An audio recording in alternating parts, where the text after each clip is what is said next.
My name is Alba. I am 33 years old. I work in a hospital. I am a nurse. My job is to help sick people. I work long hours every day. I work during the day and sometimes I work at night. I love my job because I like helping people. Before last year was alone. I had no boyfriend and lived by myself. I worked all the time and I was very tired after work. I often visited my mother. My mother lives in a small village. She is old, so I like to help her too. Life was quiet and simple. One day something changed. A new doctor came to work at our hospital. His name is Michael. Michael is 2 years younger than me. He is 31 years old and he is very handsome. He is tall with brown hair and blue eyes. He smiles a lot. All the nurses like him because he is friendly and kind. At first I thought Michael would not notice me. I am not very slim and I am just an ordinary woman. I don't wear fancy clothes and I do not have long beautiful hair. I did not think Michael would be interested in me, but then Michael started talking to me. He was always kind to me. He asked me how I was doing. He smiled at me every day. I was surprised. I did not think someone like Michael would be interested in someone like me. One day Michael asked if I needed a ride home. I said yes. He drove me home in his car. It was a nice car and we talked the whole way. We talked about work, our lives and our families. I felt very happy talking to him. Michael was easy to talk to. After that Michael often drove me home. Sometimes he would bring me coffee or tea. At work we would sit together in the cafeteria during lunch and talk. I started to like him more and more. I looked forward to seeing him every day. Then one weekend Michael asked if I wanted to go to the movies. We both had a day off, so I said yes. We went to see a movie together and after the movie we went for a walk. We talked for hours. I was so happy. I thought maybe Michael liked me as much as I liked him, but then a few days later Michael told me something surprising. He said, "Anna, I need to tell you something. I am married." I was shocked. I did not know he had a wife. He never talked about his wife and he did not wear a wedding ring. Michael explained that he had been married for 5 years. His wife's name is Laura. They do not have any children. He said he was not happy in his marriage. He said they did not have much in common. They did not spend much time together. They had different interests. Michael told me he liked spending time with me because I made him happy. He said he felt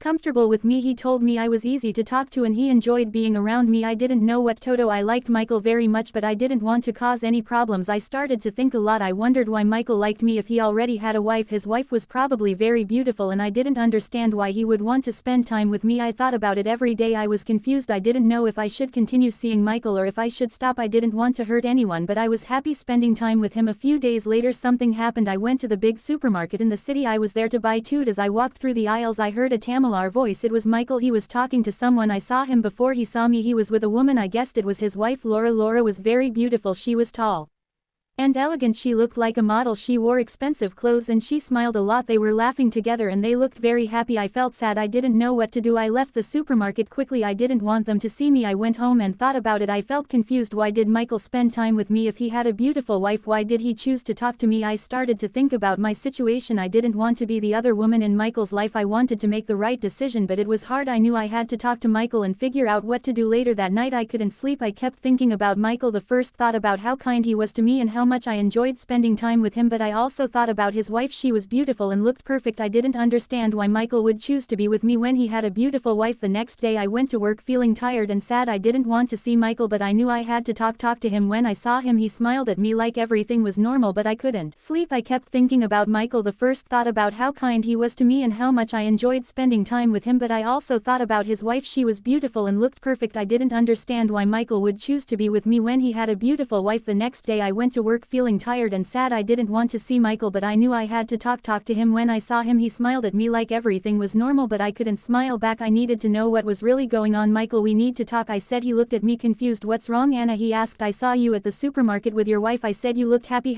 "I didn't understand why you are spending time with me if you are happy with her." Michael looked sad. "I'm not happy, Anna," he said. "Laura and I don't have the same connection that you and I have with you. I can be myself. You make me feel alive." I didn't know what to say. I liked Michael, but I didn't want to be the reason someone's marriage fell apart. I decided to give myself some time to think. I told Michael that I needed space. Over the next few days I thought about everything. I talked to my best friend Sarah and told her about Michael. Sarah is always honest with me. She told me, "Anna, you deserve someone who can be with you fully. Don't settle for less." I knew she was right. I needed to think about my own happiness and what I wanted in life. A week later Michael called me. He wanted to meet and talk. I was nervous, but I knew I had to be honest with him. We met at a park and I told him how I felt. "Michael, the first care about you, but I can't be in this situation," I said. "You need to decide what you really want. If you're not happy with Laura you should talk to her, but I can't be the other woman." Michael looked sad but understood. "I care about you, Anna," he said. "I'll think about everything. I just want you to be happy." We said goodbye and I walked home feeling both sad and strong. I knew I made the right decision, but it wasn't easy. Life is full of difficult choices, but sometimes we have to choose what is best for ourselves.